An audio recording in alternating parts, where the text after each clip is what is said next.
Hey, everybody, quick little 5-minute rant here. A new thing that we are doing, kind of just a 5-minute thought here. We're going to try to do these every day. This one today, a subject that is everywhere and we can't get away from it. So I thought I wanted to make my opinions clear on what I think about what the government's done and shutting the government down. We all know I'm a capitalist through and through. We all know I'm born and raised here in Portland, Oregon, American through and through, and I take that very seriously.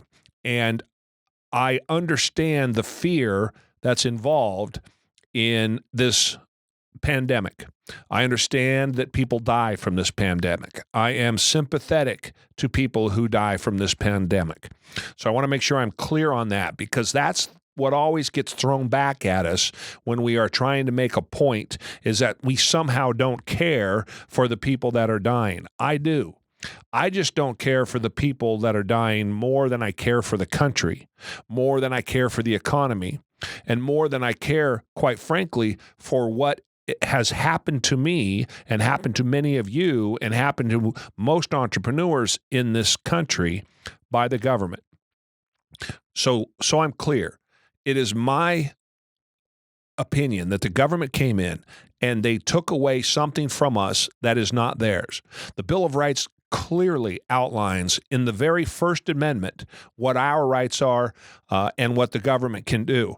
These rights, let's be clear, are not something the government grants us. These rights are something that we are born with. They're ours to do with what we want to. The government in no way can control them. It does not say, if you were to go into my Twitter feed or my Facebook feed, it does not say that the government, except in times of a pandemic, has to follow these rules. It does not say that rights are mine and yours as long as there is no pandemic. But as soon as there's a pandemic, as soon as something happens where people are starting to die, the government can come in then and can take those rights away.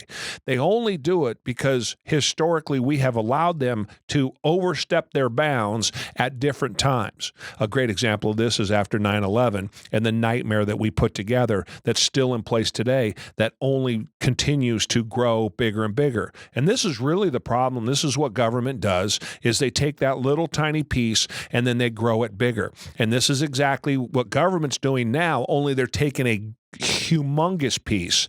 And if anybody thinks that they're going to let that go, you just don't have the experience. You just haven't lived long enough. You just haven't got enough experience to know that once the government gets their hooks into something, they never let it go. But specifically and personally for me, what I've built is mine. The risk that I took is mine, and the government has zero right to it. It doesn't matter who's dying. My right to have what I have and my right to continue unimpeded by the government belongs to me. The government does not grant, it's not a driver's license. The government cannot grant my rights, particularly under that First Amendment right. They don't give it to me. It's mine. It's mine when I was born. And if we're willing to compromise on that, I think we're willing to give up who we are. And we have to start thinking about what country then we want to be like, because that's what's going to happen, is we're going to start being told what to do.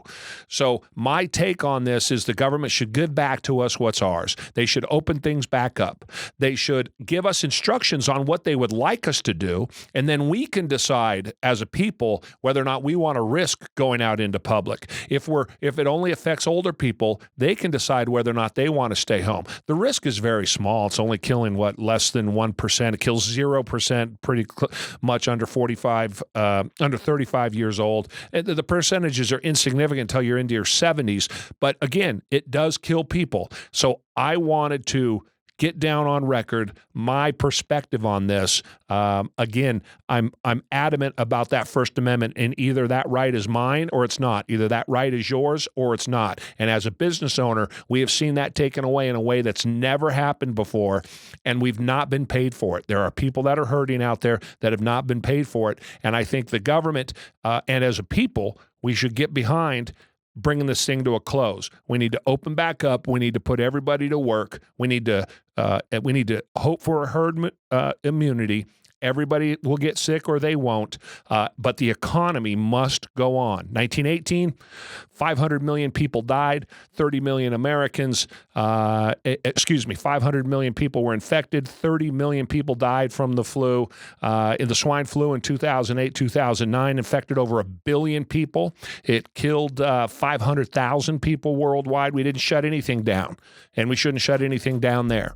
That's my thoughts. Let me know what you think.